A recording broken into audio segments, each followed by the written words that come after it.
जितना हिंदू वो लोग हैं उतना हिंदू मैं भी हूँ। मैं इस बात के लिए एकदम निश्चिंत हूँ कि जो बात मैंने कही है उसके प्रामाणिक साक्ष्य हैं, उसके बिना मैंने कुछ भी नहीं कहा है।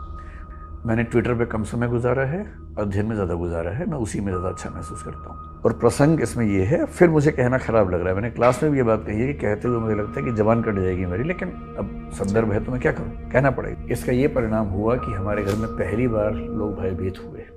10 नवंबर की रात से ट्विटर पर एक ट्रेंड चल रहा है, हैशटैग बैन दृष्टि IAS। इसके पीछे कारण है कुछ वीडियो जो कि सोशल मीडिया पर वायरल करवाए जा रहे हैं। वीडियो दो चीज़ों को लेकर हैं, एक है शंभुक वध को लेकर, एक है सीता माता के ऊपर। कहा जा रहा है कि हिंदू धर्म का अपमान किया गया इन वीडियोस पर, और इसके केंद्र में है दृष्टि IAS कोचिंग के संस्थापक डॉक्टर विकास दिव्यकीर्ति। तमाम दावे किए जा रहे हैं, तमाम आरोप लगाए जा रहे हैं। हमने कहा कि इन आरोपों का जवाब अगर खुद डॉक्टर विकास दिव्यकीर्ति दे दें तो कितना अच्छा रहेगा। तो सर हमारे बीच आ चुके हैं, डॉक्टर विकास आ चुके हैं, खुद बताएंगे कि इन दोनों मसलों पर उनका क्या पक्ष है। उससे पहले जो कुछ ट्वीट्स वायरल हुए इनके बारे में मैं आपको बता दूं।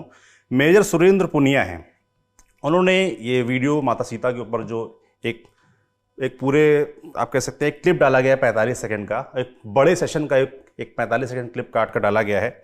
उस पर उन्होंने लिखा है, उस जो वार्तालाप है पहले वो आपको बता देता हूँ जो उसमें दिखाया गया उस 45 सेकंड में। हमने कहा रुको सीता रोगी, बोला शायद पूजा पाठ करनी होगी पहले कुछ।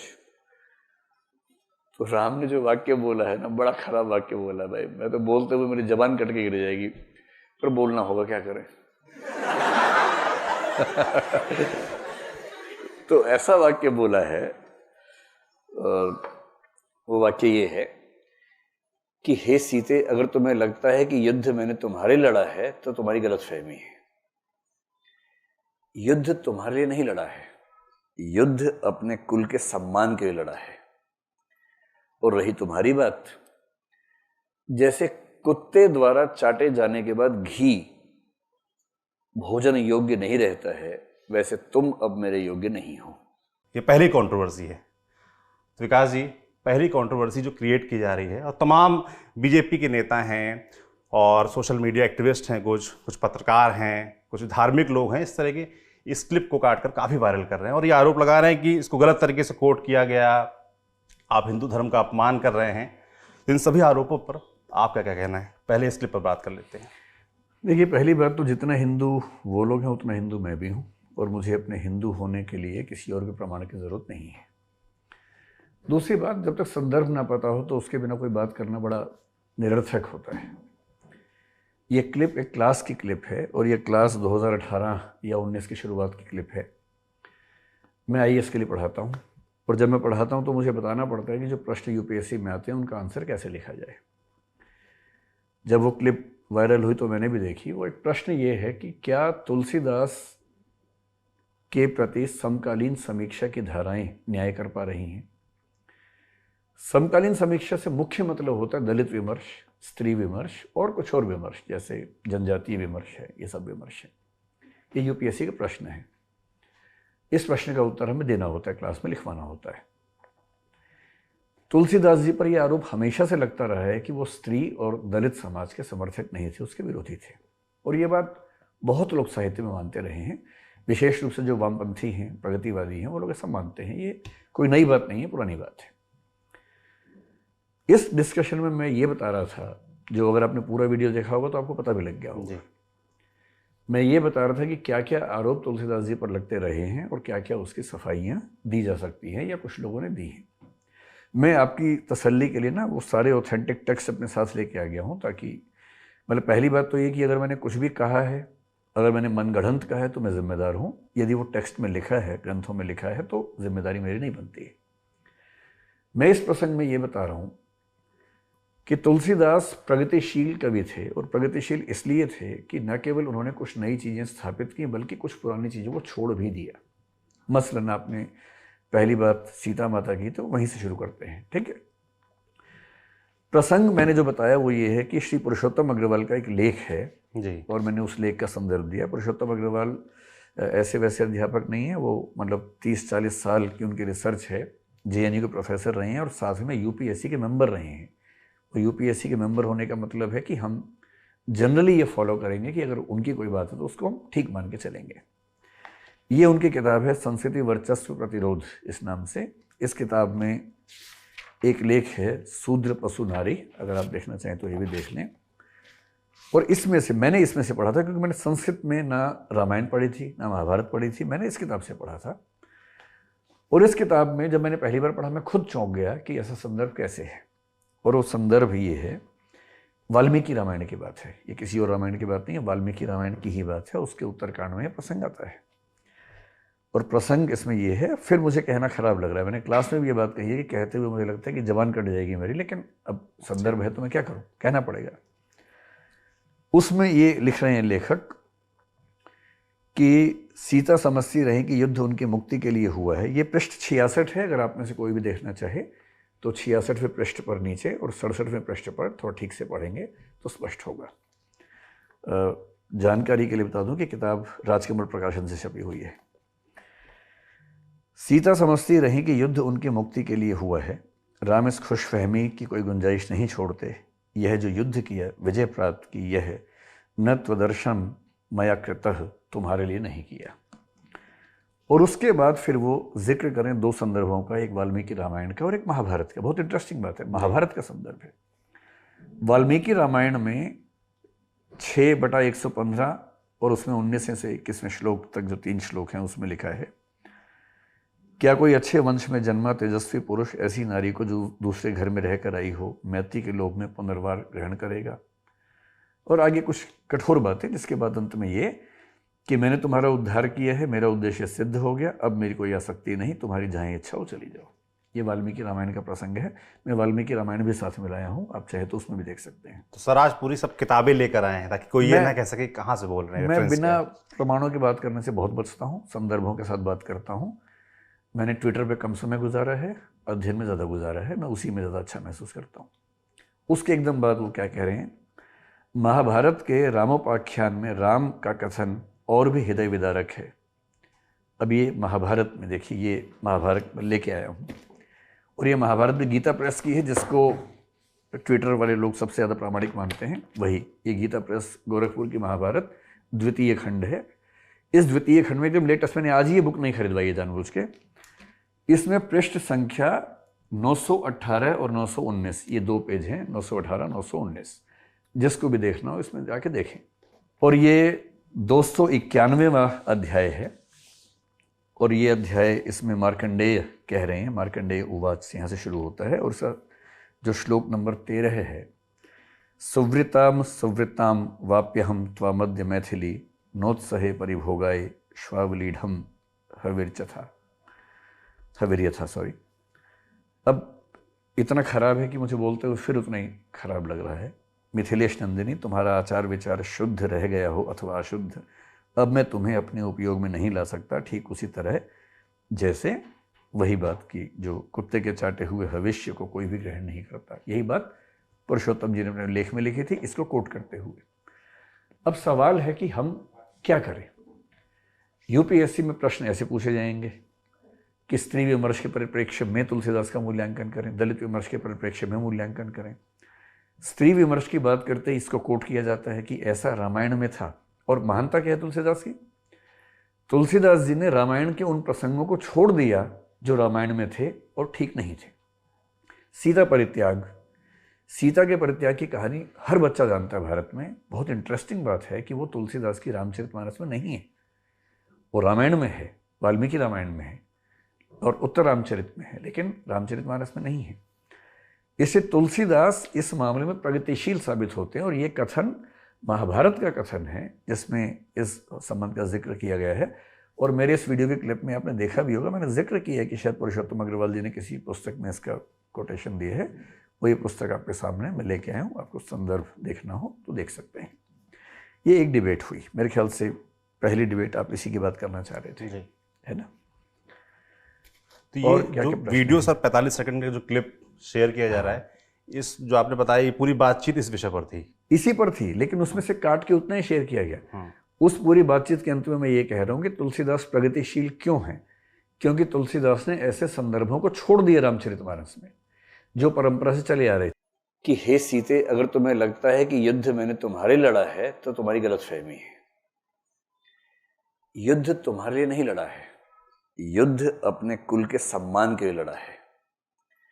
और रही तुम्हारी बात, जैसे कुत्ते द्वारा चाटे जाने के बाद घी भोजन योग्य नहीं रहता है, वैसे तुम अब मेरे योग्य नहीं हो।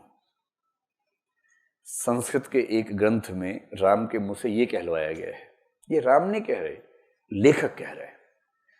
लेखक लोग अपने मन की बातें चरित्रों के मुंह से कहलवाते हैं और छवि बनती है चरित्र की, छवि बिगड़ती है उसकी। तुलसीदास जी एकदम चुपचाप गोल कर गए इस पूरे मामले को। उनको पता था कि ये सब नहीं चलेगा, फेमिनिज्म पैदा होने वाला 3-4 साल बाद, और उस समय की महिलाएं बैंड बजा देंगी। हालांकि फिर भी ऐसी बातें महिलाओं के लिए कह गए हैं कि बैंड बजाने के लिए पर्याप्त कारण है। राम अच्छे बुरे का प्रसंग नहीं है, एक ही राम है। उन पर वाल्मीकि भी लिखते हैं, उन पर 9वीं शताब्दी में आके भवभूति लिखते हैं उत्तर रामचरित में, वो भी लेके आए। ये उत्तर रामचरित भी लेके आ गया हूँ आपके लिए जानबूझकर, ठीक है। इन्हीं राम की कहानी पर हम 16th सेंचुरी में देखते हैं, तुलसीदास जी भी लिखते हैं रामचरितमानस। इन्हीं पर कृतिवास रामायण बांग्ला में लिखी गई है। इन्हीं राम की कहानी पर निराला राम की शक्ति पूजा लिखते हैं 1936 में। इन्हीं राम की कहानी पर साकेत मैथिली गुप्त ने लिखा है, वो भी राम है। जब वो राम तुम्हें यह देश ना भूले, धाम धरा धन जाए भले ही, यह अपना उद्देश्य ना भूले, जब वो इस तरह की बात करते हैं तो वो भी राम के बारे में बातचीत है। ये सारी राम की कथाएं बदलती जाती हैं। फिर 20th सेंचुरी के मिड में संशय की एक रात में नरेश मेहता राम के संशय पर एक पूरी नई तरीके से प्रस्तुति करते हैं। अब सवाल है कि अगर हिंदी साहित्य में और हिंदी से पहले के साहित्य में भी राम की कथाओं में इतने वेरिएशंस आ रहे हैं, और हमसे प्रश्न यूपीएससी में पूछा जाए कि राम को लेकर नई समीक्षा क्या बोलती है, समकालीन समीक्षाएं क्या कहती हैं, तो उसका जवाब क्या दें? जब तक हम संदर्भ न कोट करें तो फिर अंक नहीं मिलेंगे बच्चों को, तो मेरी क्या जिम्मेदारी बनती है? तो मैं इस बात के लिए एकदम निश्चिंत हूं कि जो बात मैंने कही है उसके प्रामाणिक साक्ष्य हैं, उसके बिना मैंने कुछ भी नहीं कहा है। और ये मेरा भक्ति भाव नहीं है। मैं जब क्लास में होता हूं तो मैं भक्ति भाव से क्लास नहीं लेता हूं। क्लास लेता हूं इस उद्देश्य से कि विद्यार्थी को क्या पता होना चाहिए, क्या उसको परीक्षा में लिखना है, न कि इस भाव से कि मेरे व्यक्तिगत विचार क्या है, मेरी व्यक्तिगत आस्थाएं क्या है। दूसरा जो वीडियो वायरल हो रहा है वो शंभूक वध को लेकर है जी, उस पर क्या कहेंगे आप? शंभूक का जो प्रसंग है ये बहुत ही विवादास्पद प्रसंग है हमारी रामकथा में, और मतलब अच्छा तो नहीं लगता है, मुझे भी नहीं अच्छा लगता है। मैं ईश्वर से प्रार्थना करता हूँ कि काश ये प्रसंग न होता, पर ये प्रसंग है तो मैं क्या करूँ इसमें। ये जो पुस्तक है इसका नाम आपने खूब सुना होगा, ये रामायण है, श्रीमद् वाल्मीकि रामायण। गीता प्रेस गोरखपुर से छपी है, उसका द्वितीय भाग है। ये पुरानी पुस्तक मेरे पास रखी थी, मैं वहीं से लेके आ गया हूँ। ये उसका पृष्ठ संख्या 774 और 775 है। इसको भी आप आराम से ध्यान से देख सकते हैं, ठीक है। 775वें पृष्ठ पर इसका 76वां सर्ग शुरू हो रहा है, और 76वें सर्ग में ये कहानी पहली बार आई है, उत्तरकांड में आई है। अब आज मैंने ट्विटर पे कुछ लोगों ने मुझे रेफरेंसेस भेजे जिसपे लोग कह रहे हैं कि रामायण में तो उत्तरकांड है ही नहीं, तो ये उत्तरकांड की बात कैसे कर रहा है?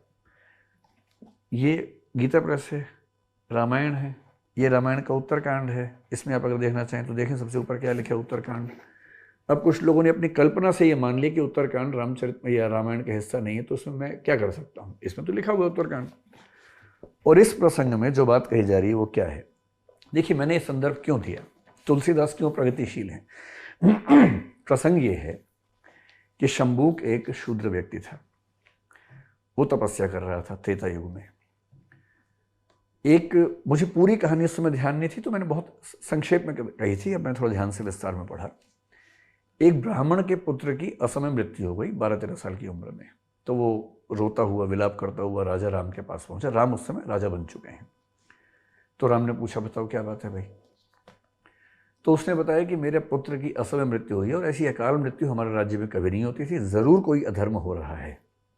और चर्चा होते होते समझ में आया कि अधर्म का मतलब ये है कि कोई ब्राह्मण या क्षत्रिय के अलावा कोई है जो तपस्या कर रहा है, उसमें यह प्रसंग आता है। तो फिर राम को निर्देश मिला कि वो इस चीज़ को सुधारें। राम खोजते हुए गए, और जब खोजने के बाद पहुंचे तो उनको ऐसा दृश्य दिखा, एक व्यक्ति पेड़ से उल्टा लटका हुआ तपस्या कर रहा था। राम ने उससे पूछा, बड़ी विनम्रता से पूछा कि आप कौन हैं, किस वर्ग से हैं, किस जाति से हैं, किस समुदाय से हैं? और लंबी बातचीत हुई। उसके बाद उसने बताया कि आप मुझे शूद्र समझिए, ये तीसरे श्लोक का हिस्सा है, आप मुझे शूद्र समझिए, मेरा नाम शंबूक है। उसका जो अगला छंद है, भाषतस्तस्य शूद्रस्य खड्गम सुरुचिर प्रभम निष्कृष्य कोशाद विमलम शिरच्छेद राघव। वो क्या कह रहा है? वह इस प्रकार कह ही रहा था कि श्री रामचंद्र जी ने म्यान से चमचमाती हुई तलवार खींच ली और उसी से उसका सिर काट लिया। और अगला छंद कह रहा है कि जैसे उसका वध हुआ, इंद्र व अन्य देवता बहुत अच्छा कहकर भगवान श्री राम की अभ्यर्थना करने लगे। ये प्रसंग वाल्मीकि रामायण में है। बुरा प्रसंग है। वाल्मीकि के समय में शायद ये सामाजिक चर्चा इतनी नहीं होती होगी, सोशल डिस्कोर्सेस वैसे नहीं होंगे। सीधी सी बात है, हम भी अपने समय की सीमाओं से बंधे हुए हैं। हर व्यक्ति बंधा होता है, हर लेखक बंधा होता है। इसके लगभग 1000 साल बाद 9वीं शताब्दी में भवभूति ने उत्तर रामचरित लिखा। भवभूति बहुत महान साहित्यकार हैं। ये भवभूति का उत्तर रामचरित है। ठीक, भवभूति के उत्तर रामचरित में भी ये प्रसंग आता है। और मैंने इस प्रसंग को यहाँ से नहीं पढ़ा था, ये तो मैंने आज पहली बार पढ़ा। मैंने कहाँ से पढ़ा था? दिल्ली विश्वविद्यालय के बहुत प्रसिद्ध प्रोफेसर रहे हैं, प्रोफेसर विश्वनाथ त्रिपाठी। उनकी किताब है लोकवादी तुलसीदास। तुलसीदास का अध्ययन करने के लिए मानते हैं कि इससे बढ़िया कोई किताब नहीं, इतनी गहरे अनुसंधान से किताब लिखी हुई है। और विश्वनाथ त्रिपाठी होना मजाक नहीं है। 50-60 साल की तपस्या करनी पड़ती है, तब जाके व्यक्ति उस स्तर पे अध्ययन कर पाता है। सारी पुस्तकों का अध्ययन विश्लेषण किया उन्होंने। मैंने ये किताब पढ़ी हुई थी और इस किताब में क्या लिखा है मैं कुछ पंक्तियां पढ़ देता हूँ।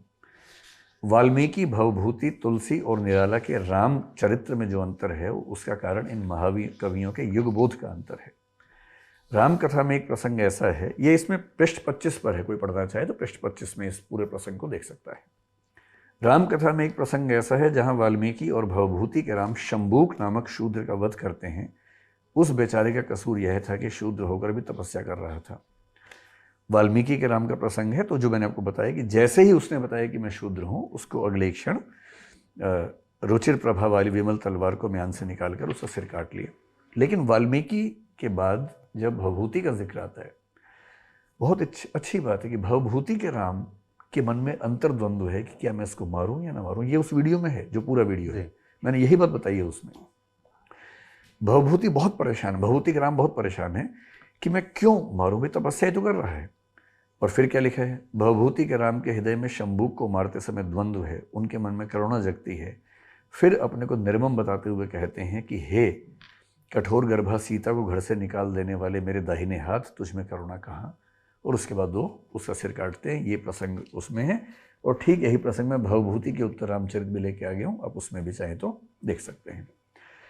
तुलसीदास की महानता ये है कि तुलसीदास ने शंबूक वध के प्रसंग को रामचरितमानस से हटा दिया।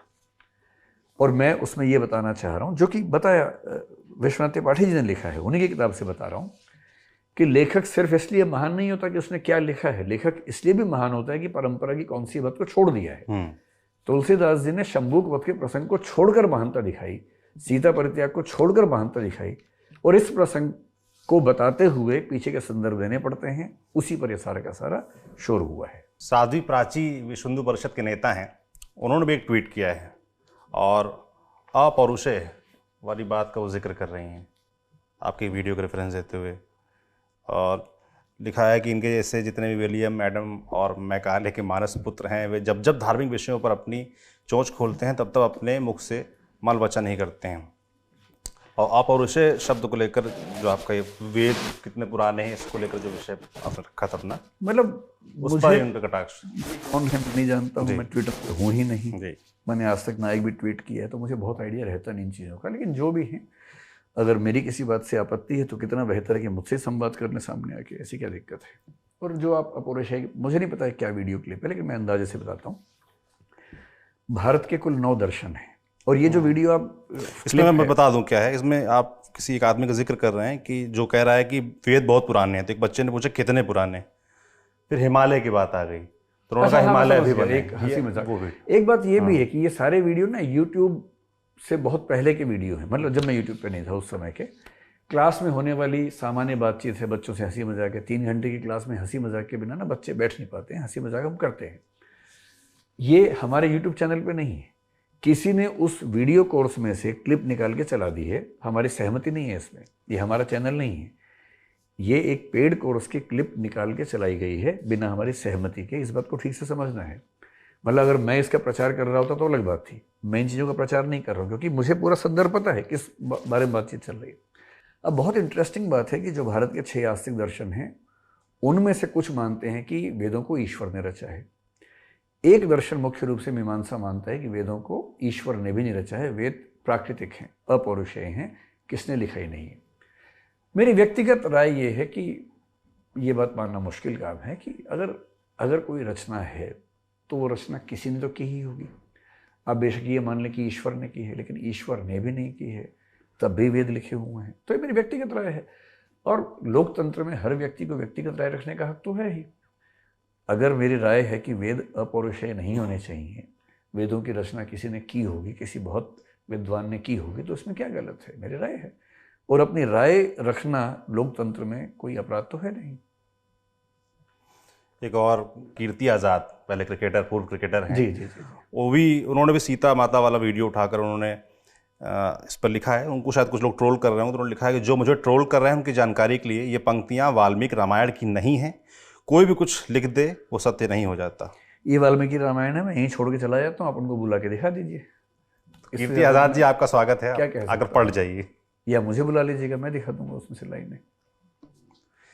तो सर, ये जो सोशल मीडिया पर चलता रहता है इस तरह का कि एक छोटा सा एक 3 घंटे की क्लास से 45 सेकंड क्लिप, जिसमें कि आप ये बात कह रहे हैं कि पूरा एक रेफरेंस के साथ एक पूरा एक सब्जेक्ट है उसके बारे में, एक सवाल का जवाब दे रहे हैं विस्तार से, उसका एक क्लिप काट के चला देना, इस तरह के लोगों के लिए क्या संदेश है आपका? दरअसल हो क्या रहा है कि हम एक संक्रमण काल में हैं। आज से पहले क्या होता था कि एक जगह बातचीत हुई, वो बातचीत लुप्त हो गई, खत्म हो गई। अब हम कहीं भी हैं तो रिकॉर्डिंग हो रही है और रिकॉर्डिंग हो गई तो वो हमेशा के लिए स्थायी हो गई, उसको आप खत्म नहीं कर सकते हैं। सुप्रीम कोर्ट में एक डिस्कशन चलती है आजकल जिसको बोलते हैं राइट टू बी फॉरगॉटन, कि मुझे भुला दिया जाए, मेरी किसी बात को भुला दिया जाए, इसका अधिकार होना चाहिए। कुछ देशों ने दिया भी है, हमारे देश में नहीं है। आजकल तो स्थिति ये है कि एक वीडियो क्लिप किसी की बनी है, उसके बाद वो मर जाएगा तो भी वो क्लिप उसका पीछा नहीं छोड़ेगी।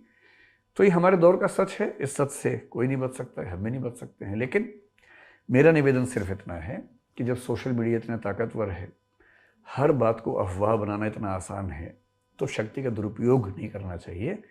क्योंकि जब शक्ति होती है तो शक्ति को सही प्रयोग करने का विवेक होना भी उतना ही ज़रूरी है। बाकी मुझे लगे कोई भी विवाद हो तो मैं आपको ये कहना चाह रहा हूँ कि जब भी विवाद हो आप मुझे बुलाइए, मेरी बात पूछ लीजिए, मुझे कोई आपत्ति नहीं है।